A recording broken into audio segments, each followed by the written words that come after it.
Hello, my name is Nick, I'm Emily. I'm Sarah. I'm Amber. and today we're going to be making a zesty beet spinach salad. And you might be wondering, why do you want to eat a beet? Well, I'll tell you why. First off, it's delicious.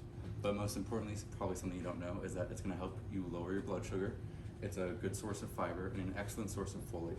And folate plays a key role in growth, development, and heart health. We roasted our beets today.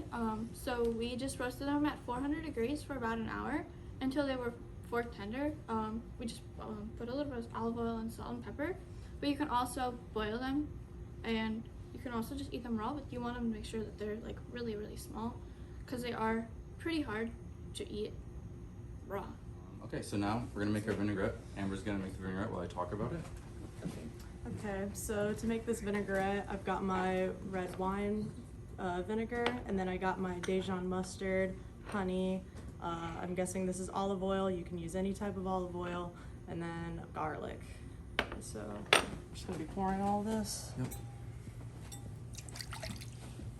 Yep. There's also an alternative to garlic, is using the garlic scapes, which are the flowering tops that come in before an actual garlic bulb matures.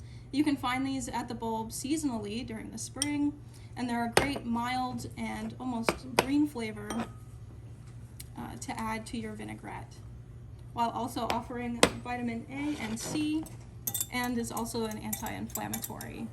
So to start off, you're going to mix up all your ingredients except for your oil. And this is the most important part. To make an emulsion, we're going to have to slowly pour the oil in. And to finish it, we're just going to add some salt and some pepper. And just like that, your vinaigrette's done. You can use a peeler to peel it, but I just use my hands because it's easiest.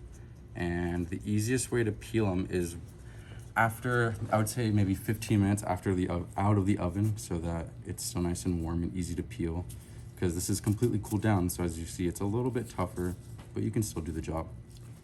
Okay, so now that it's peeled, we're gonna cut off the root end. We don't want that in our salad. And then we're just gonna do some nice thin slices. And I wanna show you an easy trick. If you flip it over on its side and cut off a very thin slice on one side, then you can lay it flat and it won't roll around on you when you're cutting it. And then I like to use the claw method, keep my fingers, nice and safe. And you're just gonna do nice and thin slices. So now it's time to show you how to rinse your spinach. Amber? So usually if you get your spinach from the grocery store, it's usually pre-washed, but if you get it from the market, it'll usually have some dirt on it. So I'll show you the proper way of how to rinse your spinach. So we like to submerge it all into a cold a cold bowl of water. No ice, because it'll bruise the spinach, and we like to have it cold so it'll make it more crisp and less wilted than your regular spinach. And then we'll just put it in this towel, with the bowl of towel, and then just rinse it off in there. And now that your spinach is all nice and clean, we can go ahead and toss everything together in a bowl. So we're first gonna start off with our spinach. However much you want. You can't go wrong with too much or too little. We're gonna take some of our vinaigrette and just pour it in there.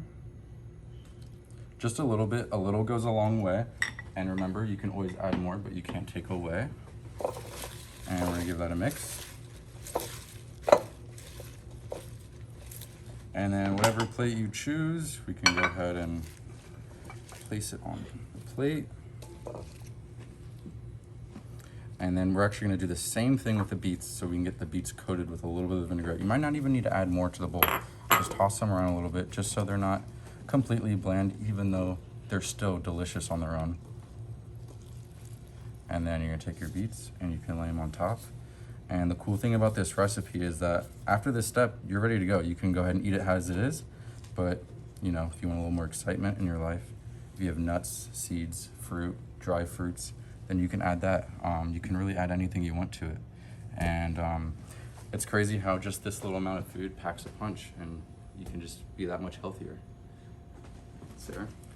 Yes, thank you so much for watching our quick and easy recipe using the versatile beetroot that offers not only folate, B vitamins, but also fiber into your weekly meals.